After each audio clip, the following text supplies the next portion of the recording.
ஆயுளோடும் நல்ல சுகத்தோடும் மனம் நிறைந்த மகிழ்ச்சியோடும் எப்பொழுதும் இன்பமாய் இருக்க கடவுளை பிரார்த்திக்கொண்டு தெய்வீக களஞ்சியம் சேனலுக்கு உங்களை அன்போடு வரவேற்கிறேன். ஆன்மீக அன்பர்கள் அனைவருக்கும் என் பணிவான வணக்கத்தை சொல்லிக்கொண்டு இந்த பதிவினை தொடங்கலாம் வாங்க. நம்ம சேனலை இப்போ தான் ஃபஸ்ட் டைம் பார்க்குறீங்கன்னா ப்ளீஸ் சப்ஸ்கிரைப் பண்ணிக்கோங்க. நான் போடுற பதிவுகள் உடனுக்குடன் உங்களை வந்து சேரும். அதன் மூலம் நீங்கள் கேட்டு பயன்பெறுவீர்கள்.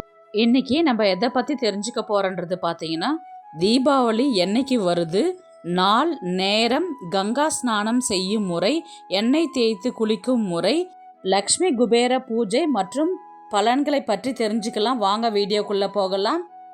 தீபாவளி மிகவும் பிரம்மாண்டமாக அனைவராலும் கொண்டாடப்படும் மிக முக்கியமான பண்டிகையில் ஒன்று தீபாவளி. இந்த தீபாவளி என்ற சொல்லுக்கு தீபங்களில் வரிசை என்று பொருள். தீபங்களை அடுக்கி வைத்து இருளை நீக்கி மகிழ்ச்சியை வரவேற்கும் நாளாக தீபாவளி கருதப்படுகின்றது. தீபாவளி என்றாலே பட்டாசுகள் வெடித்தும் வீடுகளை அலங்கரித்தும் குடும்பத்தில் உள்ள அனைவரும் ஒன்று கூடி வீடுகள் மற்றும் கோவில்களில் முழுவதும் விளக்குகளை ஏற்றி வழிபடும் பண்டிகை தீபாவளி. இது மகாலட்சுமியை வீட்டிற்கு அழைத்து அவளுக்கு பூஜைகள் செய்து அவளின் அருளையும் பெறுவதற்குரிய நாளாகவும் இந்த தீபாவளி கருதப்படுகின்றது. மகாலட்சுமியை வழிபட்டால் அதிர்ஷ்டமும் பெருகும், செல்வம் சேரும் என்பது நம்பிக்கை.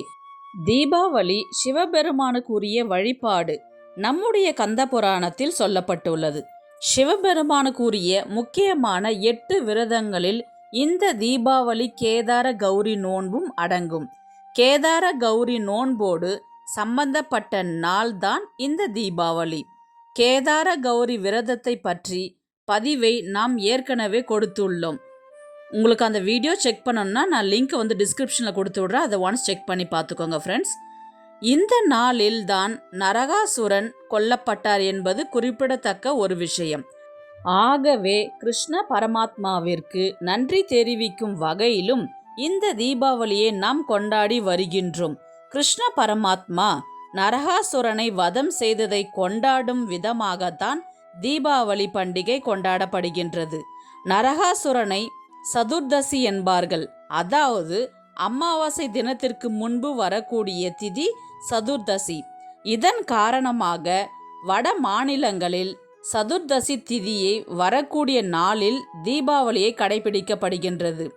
தமிழகத்தில் சதுர்தசி திதியும் அமாவாசை தினமும் சேர்ந்து வரக்கூடிய நாளில் தீபாவளியை கடைபிடிக்கப்படுகின்றது. மற்ற விரத தினங்களைப் போல் தீபாவளி நன்னாளிலும் விரதம் இருந்து பகவான் ஸ்ரீ கிருஷ்ணரை நினைத்தும் மகாலட்சுமி குபேரரை வணங்கியும் பூஜை செய்தால் நல்லது. வால்மீகி ராமாயணத்தில் ராமர் கொடியவனான ராவணனை அழித்துவிட்டு தனது வனவாசத்தை முடித்து கொண்டு மனைவி சீதாதேவியுடன் சகோதரர் லக்ஷ்மணனுடன் அயோத்திக்கு திரும்பிய நாளை மக்கள் விளக்கேற்றி வரவேற்றனர். அதன் தொடர்ச்சியாக தீபாவளி பிறந்தது என்றும் சொல்லப்படுகின்றது. அது மட்டும் இல்லாமல் மிக முக்கியமான ஒன்று தீபாவளி அன்று வீட்டை சுத்தம் செய்யக்கூடாது. முதல் நாளே வீட்டை சுத்தம் செய்து தயாராக வைக்க வேண்டும். இந்த தீபாவளி பண்டிகை தமிழக மக்கள் ஒரு நாள் மட்டுமே கொண்டாடுகின்றனர். ஆனால் மற்ற மாநிலங்களில் தீபாவளியை 5 நாள் கொண்டாட்டமாக கொண்டாடப்படுகின்றார்கள்.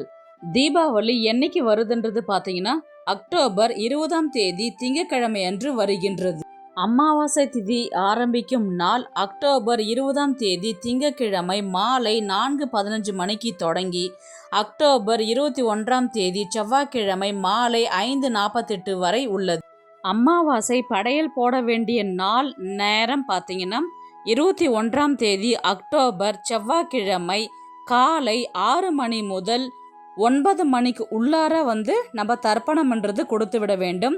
9 மணிலேருந்து 10:30 மணி வந்து யமகண்டம். அந்த நேரத்தை தவிர்த்து 10:30 மணிக்கு மேலே 12 மணிக்கு உள்ளார நீங்கள் வந்து தர்ப்பணம்ன்றது கொடுத்துட வேண்டும். ஒரு சிலர் வந்து தீபாவளி அன்று சதுர்தசி நோன்பு எடுப்பாங்க. அது வந்து என்னைக்கு வருதுன்றது பார்த்தீங்கன்னா அக்டோபர் 20ஆம் தேதி திங்கட்கிழமை. நேரம் பார்த்தீங்கன்னா காலை 9:15 மணி முதல் 10:15 மணி வரை இந்த நோன்பு வந்து எடுத்து விட வேண்டும். கேதார கௌரி நோன்பு வந்து அமாவாசை திதி எத்தனை மணிக்கு ஆரம்பிக்குதுன்றது பார்த்தீங்கன்னா 20ஆம் தேதி ஆரம்பிக்குது. திங்கக்கிழமை 4:15 மணிக்கு மாலை நேரத்தில் ஆரம்பித்து 21ஆம் தேதி செவ்வாய்க்கிழமை மாலை 5:48 மணிக்கு முடிகின்றது. அமாவாசை கேதார நோன்பு எடுக்கிறவங்க பார்த்திங்கன்னா 20ஆம் தேதி மாலை நேரத்திலும் எடுக்கலாம் திங்கக்கிழமை, அல்லது செவ்வாய்க்கிழமை காலையிலிருந்து நீங்கள் எடுக்கலாம். மாலை 48 மணி வரை அமாவாசை திதி உள்ளதுனால நீங்கள் திங்கக்கிழமையும் செலக்ட் பண்ணிக்கலாம், இல்லை செவ்வாய்க்கிழமையும் செலக்ட் பண்ணிக்கலாம், உங்களுடைய விருப்பம்.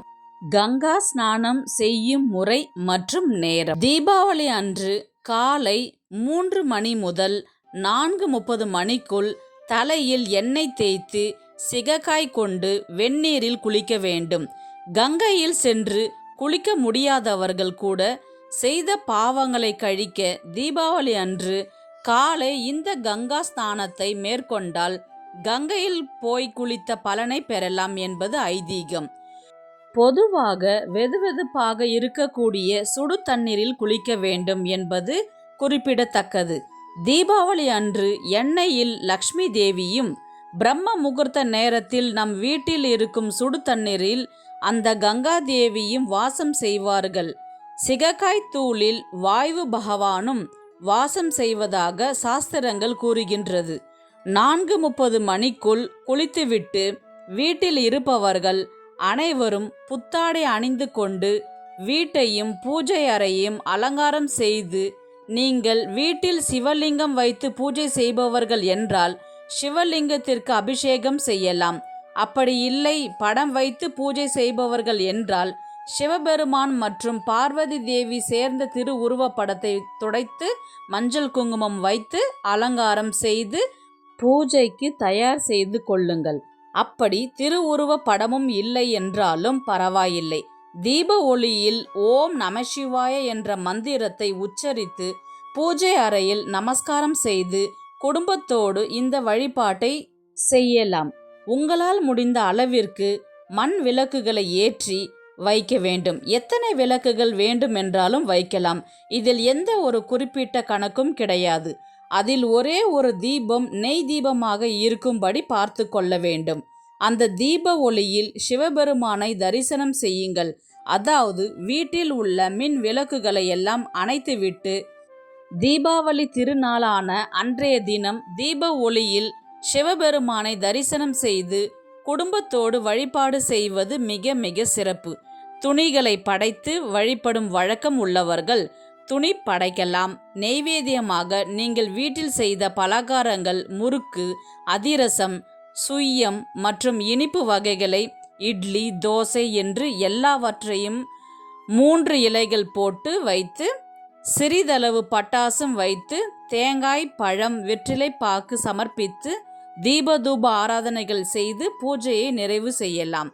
வழிபாடு எல்லாம் செய்துவிட்டு பிரசாதமாக படைக்கப்பட்ட இனிப்புகளை உண்டுவிட்டு பட்டாசு வெடித்து மகிழ்ச்சியாக தீபாவளியை கொண்டாடுங்கள். இந்த வழிபாடு எல்லாம் காலையில் சூரிய உதயத்திற்கு முன்பே நிறைவு செய்ய வேண்டும்.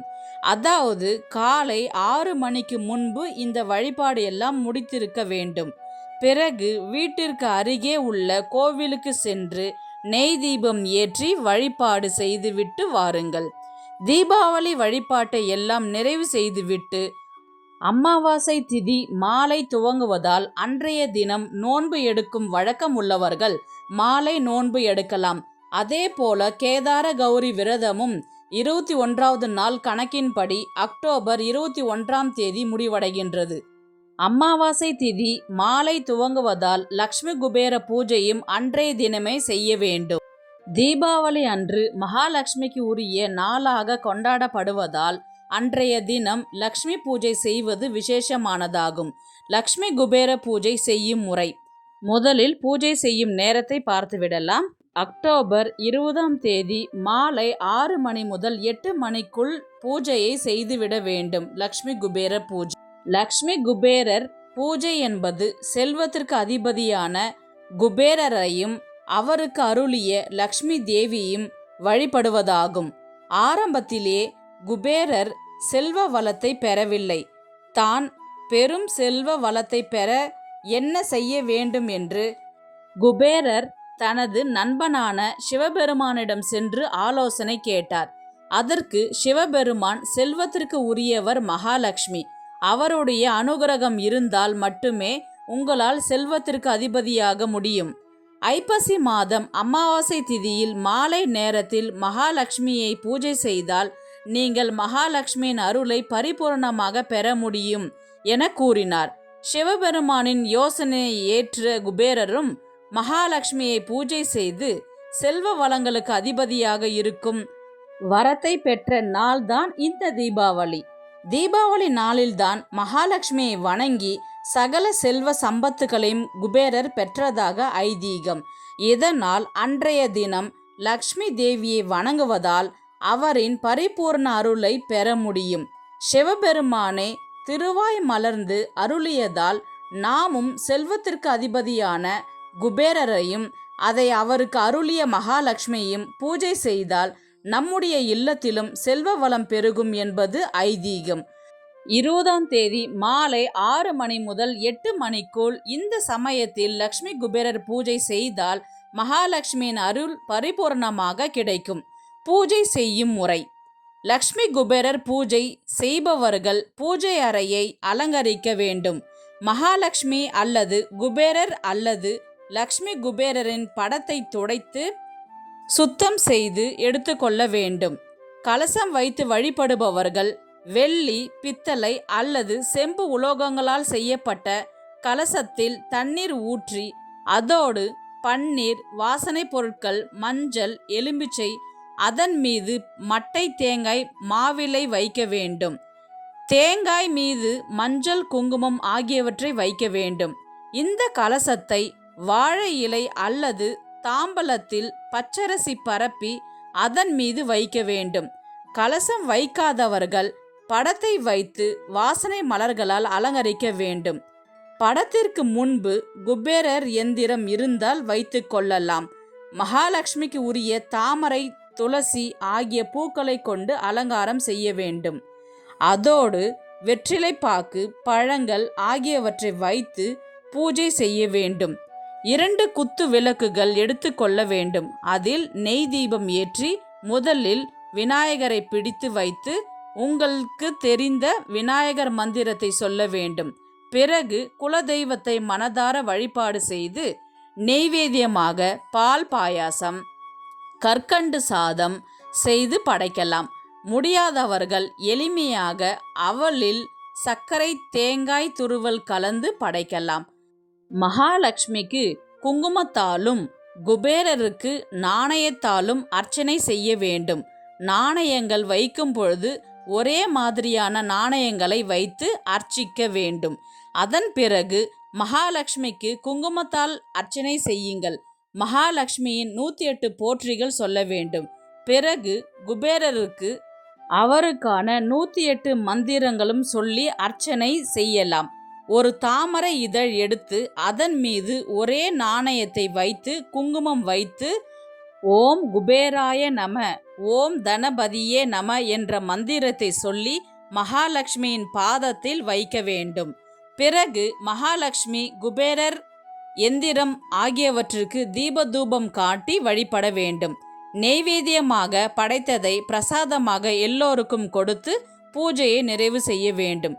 பூஜையெல்லாம் முடித்துவிட்டு நீங்கள் குபேரரிடம் வைத்த பூஜை செய்த நாணயங்களை எடுத்து நீங்கள் உங்கள் வீட்டில் உள்ள பணப்பெட்டியில் வைத்து கொள்ளலாம். லக்ஷ்மி குபேரர் பூஜை செய்தால் கிடைக்கக்கூடிய பலன்கள் பார்த்தீங்கன்னா, திரேதா யுகத்தில் ஸ்ரீமுக ஆண்டு தனுசு ராசி பூராட நட்சத்திரத்தில் பிறந்தவர் குபேரர்.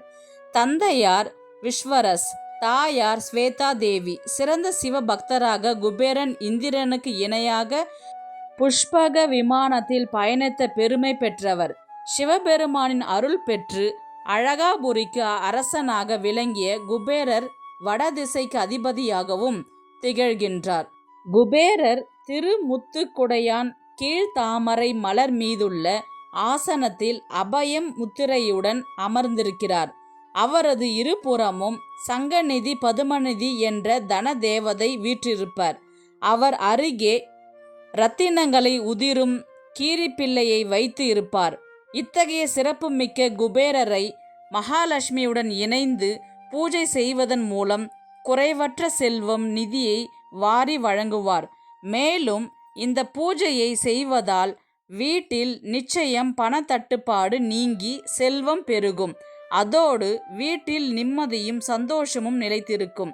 மகாவிஷ்ணுவின் மார்பில் வாசம் செய்யும் மகாலட்சுமி தீபாவளி தினத்தில் நமது இல்லம் தேடி வந்து அருள்பாலிக்கிறார். இந்த பூஜையை செய்வதால் சங்கடங்கள், காரிய தடைகள் நீங்கும். கடன் பிரச்சனையிலிருந்து விடுபடலாம். நம் இல்லத்தில் செல்வம் பெருகும் என்பது ஐதீகம். அதனுடன் குபேரர் சகல ஐஸ்வர்யங்களையும் வாரி வழங்கிடுவார். மகாலட்சுமியின் திரு அருளால் அனைத்து செல்வங்களும், அதாவது தனம், தானியம், குழந்தை பேறு, செல்வம், வீடு, தைரியம், வீரம், அறிவும் என அனைத்தையும் பெற முடியும். தீபாவளி நாளில் வழிபாடு எல்லாம் முடித்துவிட்டு உங்களால் முடிந்த தானத்தை செய்யுங்கள். அது அன்னதானம், புத்தாடை தானம் என்று எது வேணாலும் இருக்கலாம். இவ்வாறு செய்வதால் மகாலட்சுமியின் ஆசியை முழுமையாக பெற முடியும். எனவே குடும்பத்தாருடன் இணைந்து இறை வழிபாடு செய்து இனிப்புகளை உண்டு பட்டாசுகள் வெடித்து மகிழ்ச்சியாக தீபாவளியை கொண்டாடுங்கள். தீப ஒளி போல் வாழ்க்கை பிரகாசிக்கட்டும். இந்த வீடியோ உங்களுக்கு பிடிச்சிருக்குன்னு நான் நினைக்கிறேன். இது போன்ற ஆன்மீக தகவல்களுக்கு நம்முடைய தெய்வீக களஞ்சியம் சேனலை சப்ஸ்கிரைப் பண்ணிக்கோங்க. நெக்ஸ்ட் ஒரு நல்ல பதிவில் சந்திக்கலாம். உங்களிடமிருந்து விடைபெறுவது உங்கள் புனிதவதி.